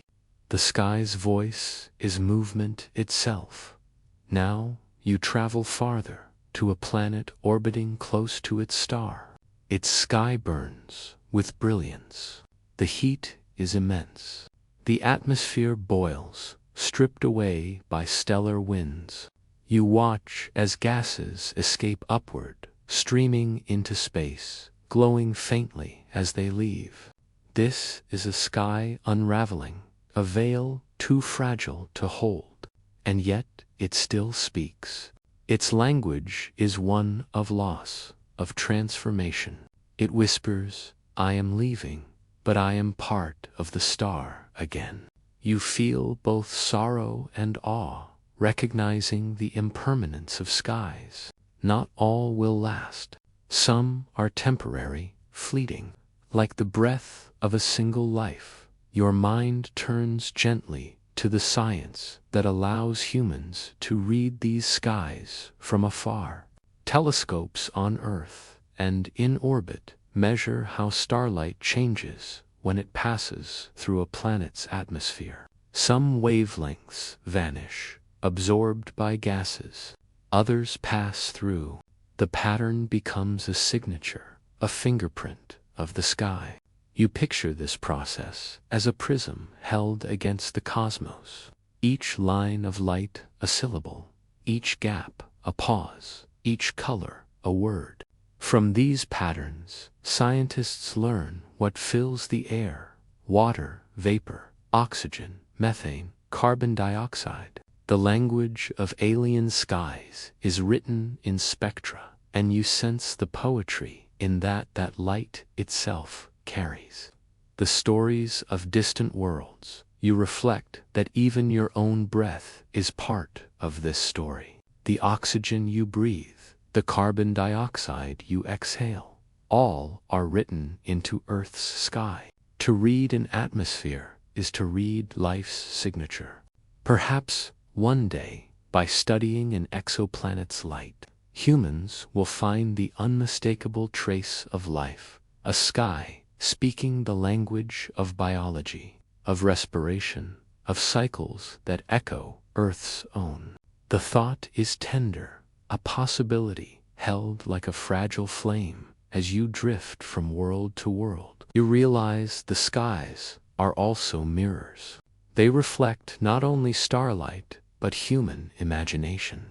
A crimson haze might suggest a world of mystery. A sapphire sky might feel serene. A stormy band might suggest chaos.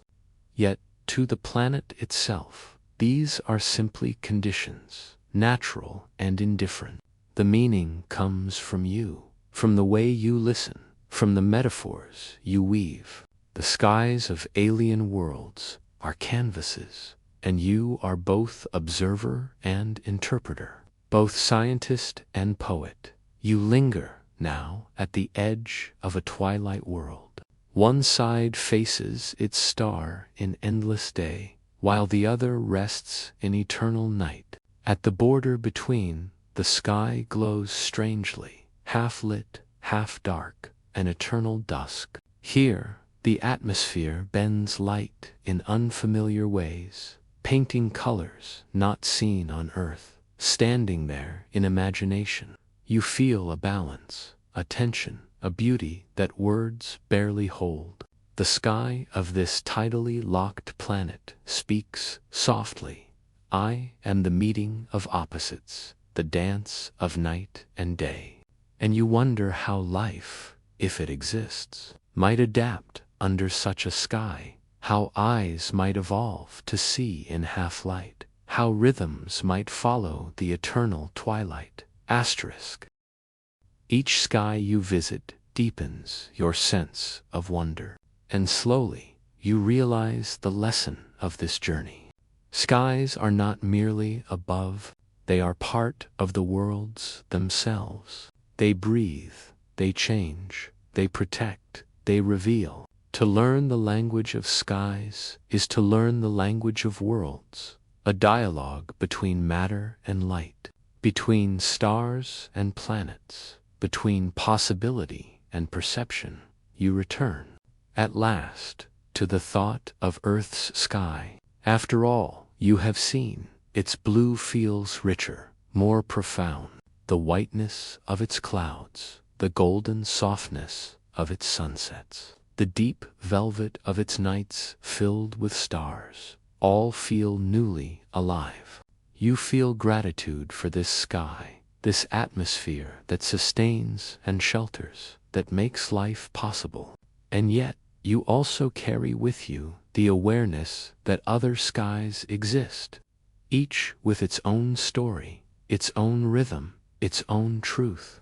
The universe is not silent.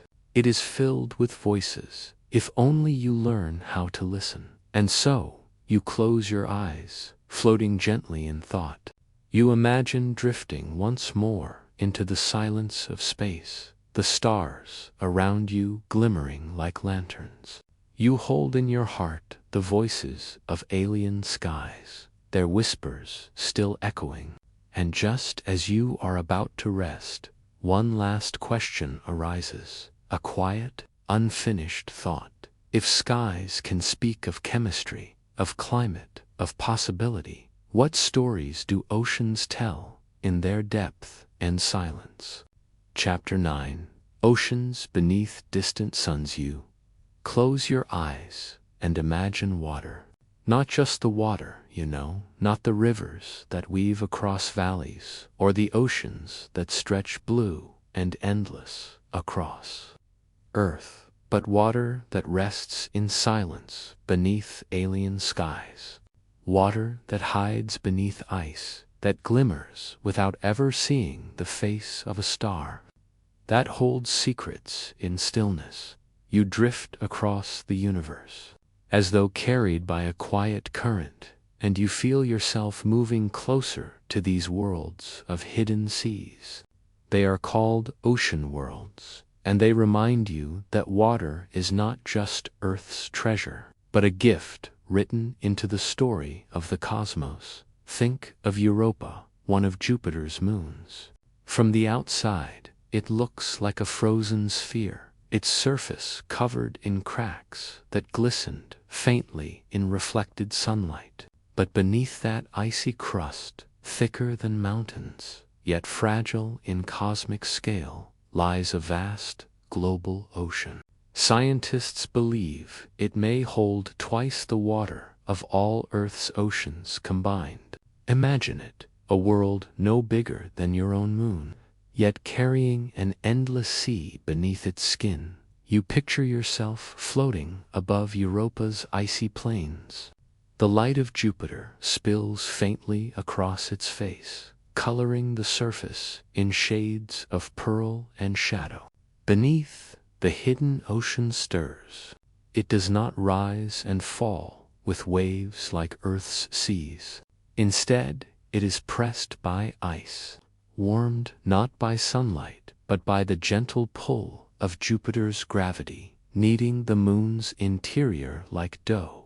This process, called tidal heating, becomes the hidden furnace of Europa's sea. You breathe slowly, imagining that warmth traveling upward, keeping the waters liquid, keeping possibility alive. You wonder what might drift in those dark waters, not grand creatures, but perhaps simple forms of life, tiny as whispers, floating in silence. Just as Earth's earliest beings once did. Now you drift farther, carried through Saturn's domain, where another moon whispers with secrets. 2 looks small and unassuming, a world covered in ice. Yet, from its south pole, fountains of water rise into space, plumes of vapor that burst like exhaled breath, scattering ice crystals into the dark. These geysers are not mere displays. They are proof that liquid water lies beneath, warmed again by the dance of gravity. You picture these plumes in slow motion, glittering in starlight, like frozen fireworks drifting into Saturn's rings. Within them, scientists have found traces of salts, organic molecules, the ingredients of life. It feels almost as though Enceladus is speaking, sending out messages, droplets of possibility into the cosmos. You pause here, floating beside the moon, letting your thoughts sink into its ocean. It is a sea forever shielded from starlight, hidden beneath kilometers of ice, yet alive with mystery. On Earth, hydrothermal vents at the bottom of our oceans harbor ecosystems that flourish without sunlight, drawing energy from the heat of the planet instead. Could Enceladus hold the same? You imagine tiny organisms clinging to warmth, drifting in currents, living without ever knowing what a star is. Your breath slows, matching the rhythm of this vision. Each inhalation feels like the pull of gravity. Each exhalation feels like the release of geysers into the void. Now you drift onward again, carried to distant, stranger places.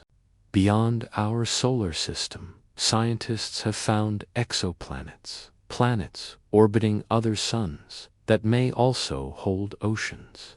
Some circle faint red stars, others circle stars like ours. Some are too close, too hot, their waters lost to vapor. Others too far, frozen and still. But some rest in just the right distance, the habitable zone, where liquid water might gently pool on their surfaces. You imagine one of these worlds. Perhaps its sky is a softer color than Earth's violet or crimson beneath the light of a different sun. Perhaps its seas are deeper, stretching across endless continents, reflecting light like polished glass. Perhaps clouds drift above them, white against alien skies, carrying rain that falls not on familiar soil, but on lands never touched by human eyes. The thought is soothing, like a lullaby sung by the universe itself. Water is not unique. Life's canvas is spread wide. You picture yourself standing at the edge of one of those oceans, toes just brushing the surface. The waves lap gently, their rhythm timeless, unhurried. You can almost hear them, faint echoes across unimaginable distance. They remind you that the laws of nature do not stop at Earth's boundaries. Gravity, chemistry, warmth. They repeat themselves like verses of an endless poem, written across every world. As you breathe, you feel your heartbeat slow, in rhythm with those imagined waves. But there is more. Oceans do not always lie beneath skies. Some may be hidden deeper still, beneath layers of rock and ice, their presence betrayed only by the faintest signals, a wobble in a planet's orbit, a shift in its reflection, a plume escaping into space. You think of these signals as whispers, like dreams the universe lets slip into your ear. And so, the story of oceans becomes not just Earth's tale, but the cosmos' gentle refrain. You linger in this thought, like floating upon a calm sea at night. Above you, stars shine. Below you, possibilities stir. And as you rest, you begin to wonder, if these oceans hold life, however small, then you are not alone, not truly. Life becomes not just Earth's secret, but a universal melody, sung softly across endless skies. You let yourself drift further, leaving behind the familiar moons of our solar system, and gliding gently into the great star fields beyond. Each star, you remember, could hold its own planets, its own seas. The thought is both vast and comforting, like knowing that the rhythm of water, the pulse of tides, might be echoing in places you will never see, yet somehow feel. Astronomers have given names to some of these distant worlds: Kepler 2 to be, TRAPPIST-1e, K218b. The names sound mechanical, like catalog numbers whispered in code, yet behind them are living possibilities. Take K218b. It orbits a small red star, cooler and dimmer than the sun. Its atmosphere shows hints of water vapor, like faint fingerprints across space. Imagine that vapor rising from seas you cannot see, clouds drifting above an alien ocean. To you, it feels as though the universe is tugging back the curtain just slightly, letting you peek into its secret. You imagine yourself standing there on K218b's shore. The sky is tinted with the glow of a red sun, its light softer, more subdued than Earth's. The waves roll in, not blue, but perhaps a darker green or violet, reflecting the star's muted glow. You bend down and touch the water. It feels familiar, though it lies countless light years away. The idea calms you. Water is universal. Its molecules form easily, hydrogen and oxygen drawn together like lovers, resilient and simple. Wherever the right conditions exist, water follows, filling gaps, shaping landscapes, inviting life, and life, you realize, does not need to be grand to be meaningful. Perhaps on these distant oceans, there are no great whales, no soaring birds, but only microscopic beings, drifting like tiny stars in liquid darkness. They are enough. They remind you that even the smallest flicker of life changes the silence of a world forever. You breathe in slowly, feeling this truth settle within you. Oceans also teach you patience. They move on timescales slower than thought, carving cliffs, shaping coasts, changing planets drop by drop. On alien worlds, they may be even more enduring, lasting for billions of years, preserved beneath layers of ice or sheltered beneath warm skies. If life is there, it has time. Time to begin. Time to grow. Time to become. You picture yourself floating again, not above one sea but many Europas, Enceladises, K218b's, and countless others. They merge together in your mind into one vast cosmic ocean, connecting worlds like beads on a string. And in that ocean, you feel yourself drifting, small and infinite at once. Now, a thought stirs quietly within you. If these oceans do hold life, then you are connected to them, just as Earth's first cells are connected to you. You are part of the same story, the story of water, chemistry, time, and chance. The molecules in your body, the salt in your blood, echo the seas that once nurtured life on Earth. Somewhere far away, another creature feels the same echo. In its own small way, you close your eyes and let that possibility cradle you like a tide. The cosmos does not feel empty anymore. It feels alive. As you rest in this vision, you remember that Earth itself was once an ocean world. Before continents rose, before forests and deserts appeared, there was only sea. Life began there, quietly, invisibly, billions of years ago. It reminds you that beginnings are often hidden, that life prefers to start in silence. Perhaps the same is true across the universe. You take a long, gentle breath. Each inhale feels like a wave returning to shore. Each exhale feels like it recedes, carrying whispers of possibility. The image shifts again. You imagine being inside one of these hidden oceans, beneath the ice of Europa or Enceladus. Darkness surrounds you. Above, the frozen ceiling glimmers faintly with refracted starlight. Around you, the water is cold but alive with motion. You see vents glowing faintly, releasing warmth and minerals into the sea. Around them, tiny shapes drift, simple, delicate, persistent. They remind you of Earth's earliest life, clinging to vents deep in the ocean floor.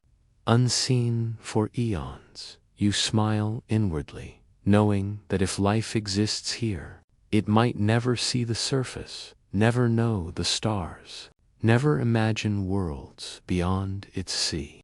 And yet it lives, and that is enough. In this moment, you feel the tenderness of possibility. Life does not need witnesses to be real. It blooms quietly, humbly, wherever it can. And in knowing that, you feel less alone. Slowly, you rise again from the depths of this imagined ocean, returning to the stars. The planets spin around you like lanterns, each one carrying its own seas, its own secrets. You move among them gently, like drifting through a gallery of worlds. Each is unique, and yet each repeats the same soft lesson. Life is not bound to one place. The cosmos carries oceans like lullabies, scattered across its endless dark. You pause, floating in this realization, feeling your mind grow still, and yet a question stirs, as soft as a ripple. If oceans exist across the universe, hidden or open, vast or small, how many hold voices? How many are not just seas of water, but seas of life? And if life is there, has it looked outward, wondering too, as you now wonder? The thought lingers, unresolved but gentle, like a door opening into the night. You take one last slow breath, letting the rhythm of imagined waves carry you. Beneath countless suns, in hidden seas and endless waters, the universe keeps its secrets, waiting, and you drift onward, toward the next question, the next horizon, the next gentle unfolding. Chapter 10. The whisper of other Earths. You float in the vast silence, the oceans of Chapter 9 still rippling within your thoughts. But now a shift occurs. Your gaze lifts higher, wider, beyond the seas that hide under ice, beyond the mysterious gas giants and their moons.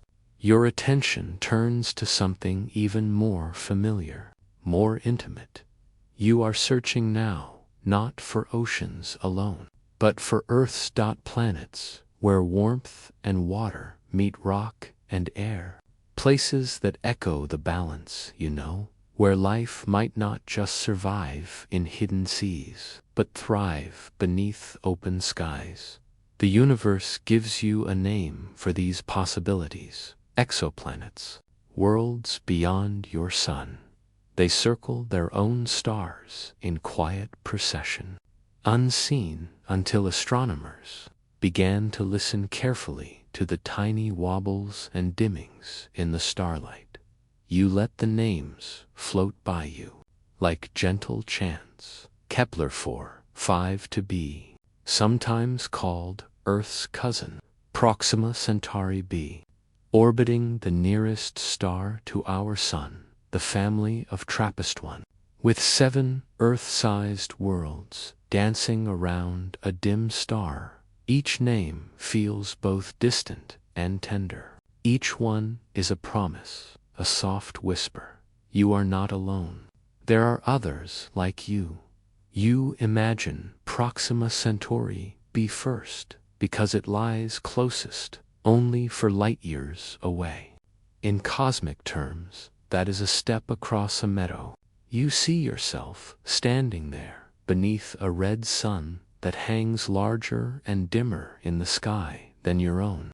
The ground beneath you feels solid. Perhaps there is soil, perhaps rock, perhaps even vegetation. You close your eyes and imagine breathing in. Does the air taste sweet or sharp, or is it unbreathable? You do not know. But in the imagining, you sense possibility. That possibility alone is enough to soothe you. Next, your vision drifts to Kepler 4-5 to be more distant, over 1,000 light-years away. Astronomers call it Earth's older cousin because it orbits a star much like our sun. Its size is familiar, its orbit gentle. You imagine its surface, perhaps seas, perhaps mountains, perhaps valleys where rivers run. The star warms it just enough to keep water liquid, to allow seasons to cradle life.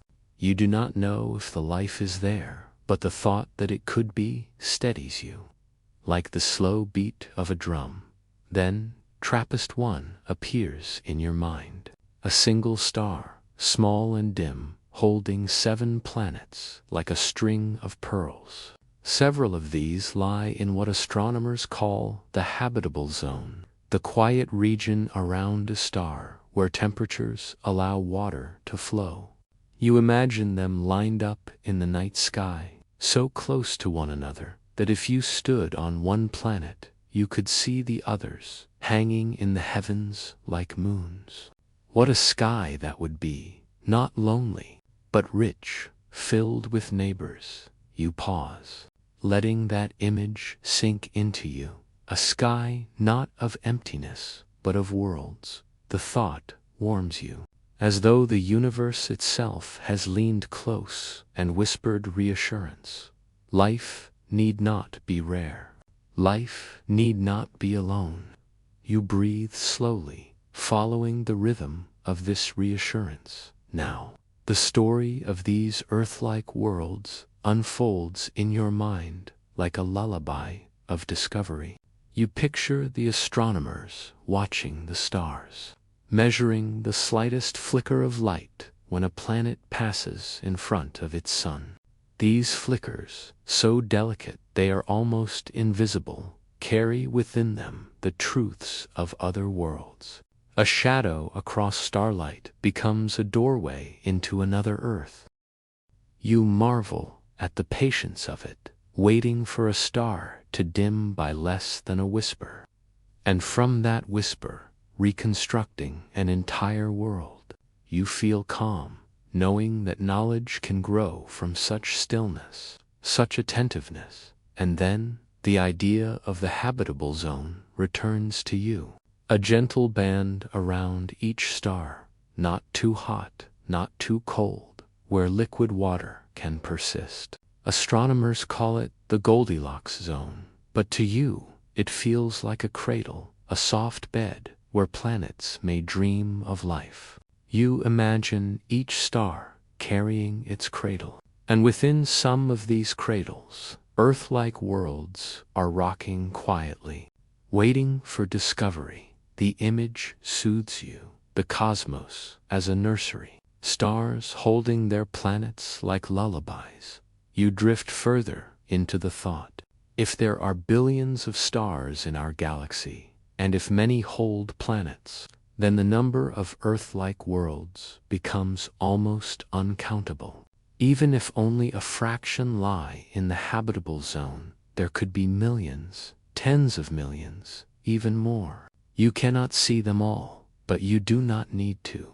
The knowledge alone comforts you, like knowing that in a dark night, countless candles are glowing, even if most remain unseen.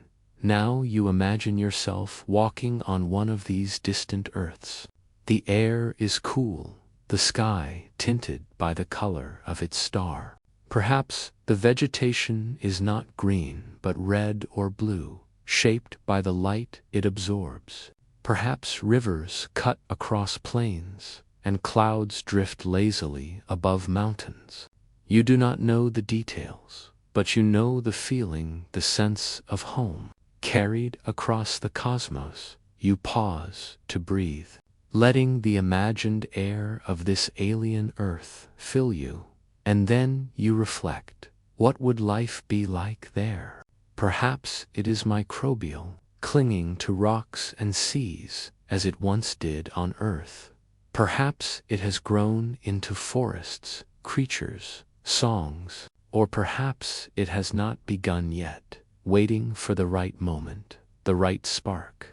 Each possibility feels like a lullaby, rocking you gently between wonder and rest. You close your eyes. The images remain, oceans, mountains, skies, but they soften, blending into dream. And yet, a question lingers. As all soft questions do, if these other Earths exist, how far along their journey are they? Are they just beginning, or thriving, or ending? Do they wonder, as you do now, about companions in the dark? You let the questions stay unanswered but kind. The universe, you realize, does not offer certainty, only possibility. And sometimes, possibility is gentler than certainty. It leaves room for hope, for imagination, for the soft drifting of thought into sleep. As you float in this realization, the stars around you blur into a sea of light. Each point of brightness holds worlds, and some of those worlds may be like your own. You are no longer just on Earth. You are part of a galaxy, alive with Earths scattered like seeds, whispering across the void. You feel the vastness, not as loneliness, but as abundance. The night is full, the silence is rich. Your breathing deepens, your body softens. The thought of countless Earths, some alive, some waiting, holds you gently. You drift as if you too are a planet in orbit, turning slowly, endlessly, in the cradle of the stars, and softly a new thought emerges, preparing you for what comes next. If other Earths exist, and if they carry life, then perhaps somewhere, someone is looking up, wondering too. Perhaps across light years, a gaze meets yours, unseen but real. Two questions echoing across space. The thought settles in you like a final wave. It does not need an answer. It is enough to know that the whisper of other Earths continues, steady and soft, carrying you into the night.